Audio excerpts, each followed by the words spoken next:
Hey, Damien here for Automotive Superstore. This is Kenwood's DMX9724XS. It's their top-of-the-range floating screen head unit. It's got a 10.1-inch high-resolution screen and a whole host of really cool features. Let's take a look.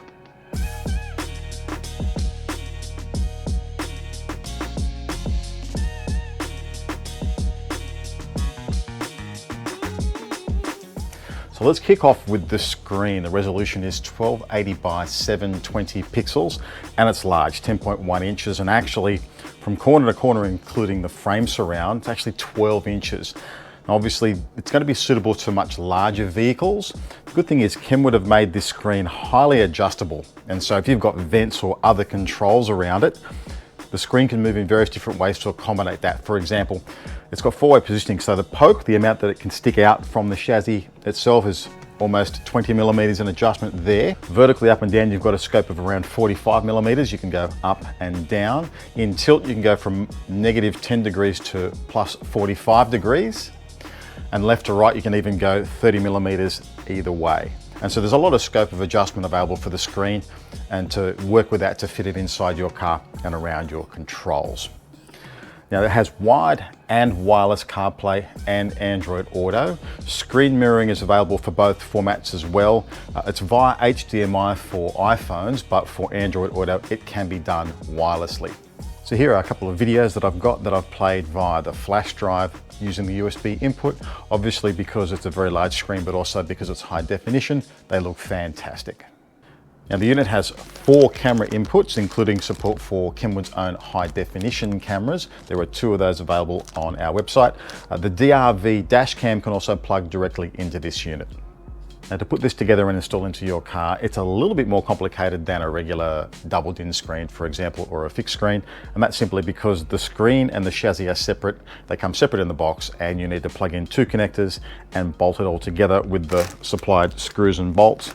Some of the adjustments can be done once it's together, like tilt. Some of them, like height, need to be adjusted before you put that all and lock that all down and put the rear cover back on.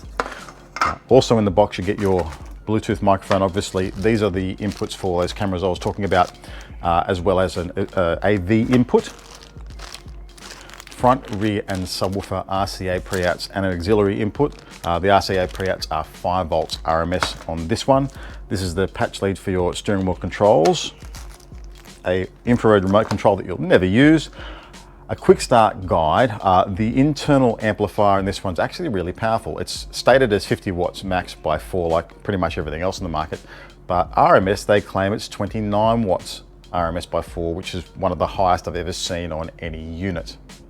There's also a USB-C style USB connection on the back, which is 3 amps in charge as opposed to 1.5 you get on most other head units. It comes with the adapter back to USB-A, so you can plug in any traditional USB-A style cable.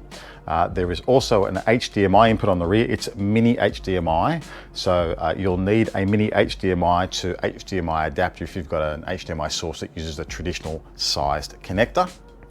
But finally, this unit is one of the rare ones on the market that has something called a Toslink digital output. It's a digital stream that bypasses all the RCA Preouts and feeds a digital signal to what Kenwood suggests is your favorite digital DSP amplifier. The funny part is, while Kenwood do indeed sell high-res certified amplifiers and high-res certified speaker systems, they don't actually sell a DSP amplifier with digital input. So the irony is, if you're going to use the high-res certification of this unit and its digital output, you're probably going to be doing it with an Alpine DSP amplifier or processor. So here we have the Apple CarPlay menu, and what's nice about the 10.1-inch screen is it allows 5 icons to be placed across each page, and so you can have more of the most popular apps on the front page that you land on. And here's the split screen. Switching across to Android Auto now, it's very similar to CarPlay. It also has a split screen. The difference being is you just swipe up and down to access your communication and navigation and media apps instead of left and right. Hit the home button on the bottom left-hand side of the screen. Along the bottom there's access to the sources. In here you can change to a different clock style if you like. This button takes you to the main source screen where you can access wireless mirroring. Here, pitch and roll is a really handy function. It gives you pitch and roll of the vehicle as well as a compass. Hit the gear icon, and the setup screen has a choice of main setup or audio setup. In main, you set up things like your Bluetooth.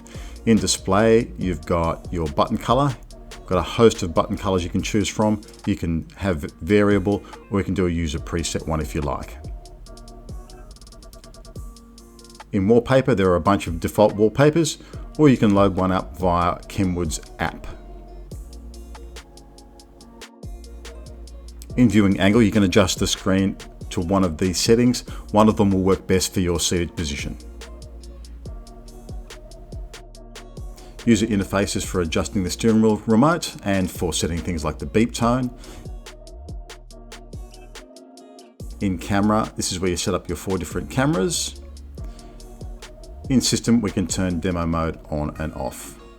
Let's jump over to audio menu. Now you can see here, everything's blanked out. I can't adjust anything, and that's because I don't have an active source selected. So I go back to home screen, and let's just choose radio. Now if I go back to the audio menu, everything can be adjusted now. So now if I go in and set something, let's say in the equalizer, you can see here it just shows radio only. So you can set it for the radio alone, or if you press all source, it will set the same signal processing for all different sources in the car. So this way you've got the choice. You can have the processing per source, or you can have one set of signal processing across all sources. Let's have a look at the crossover. Here you can adjust the front and rear high pass filters. Here you can adjust the high pass frequency and the filter slope. The rear is the same. So this is for 2-way mode, but there's also 3-way mode where the front pair of channels control tweeters, the rear pair of channels control the mid-range, and then your subwoofer. And then your subwoofer, you can adjust your low pass filter, the filter slope. And then here is your gain level. So each of the channels has its own independent level control, so you can adjust them reference to each other. And we have tweeter control. See here it says small, medium, or large. So depending on what size tweeter you have in your car, and that could be a coaxial set or a component speaker set, this will pull down the frequencies for your tweeter. You can see here, this is a wide tweeter setting, so it's adjusting a wide band of frequencies and lowering them compared to the mid-range output of the front channels. Or I can go into the tweeter setting and I can adjust that to be a small set of tweeters, and you can see here it's a much narrower band that's being adjusted. Into EQ, it's a 13-band graphic EQ. You've got 4 user presets and then a host of curves you can play around with.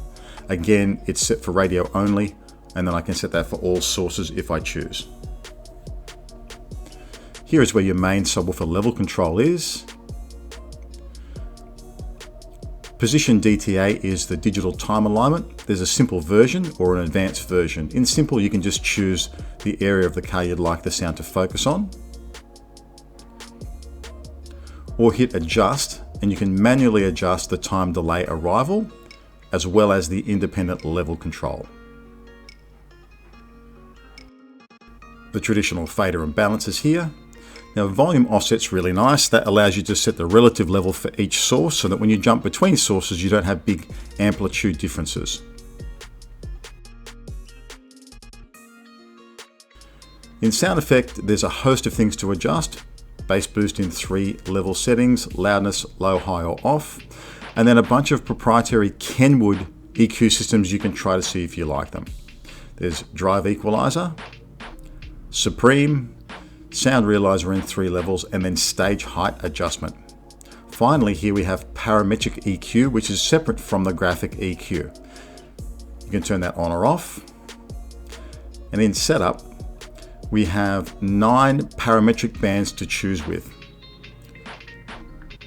So let's pick a band, say band number 1. We can adjust that one to a frequency between as high as 19.9K or as low as 44 Hertz. And here we can adjust the boost or the cut. Then we hit the Q button and we can adjust the width of that boost or cut curve to get a really accurate tune. So there are 9 of those bands to tune with, or if you just want to adjust the front, you get 2 bands, just the rear, you get 2 bands, and subwoofer, it gets its own band. So you've got a choice there. Again, 3 user presets. So if you can't really justify a standalone DSP processor or DSP equipped amplifier, the processing built into this unit is already really good. You'll get a fantastic result.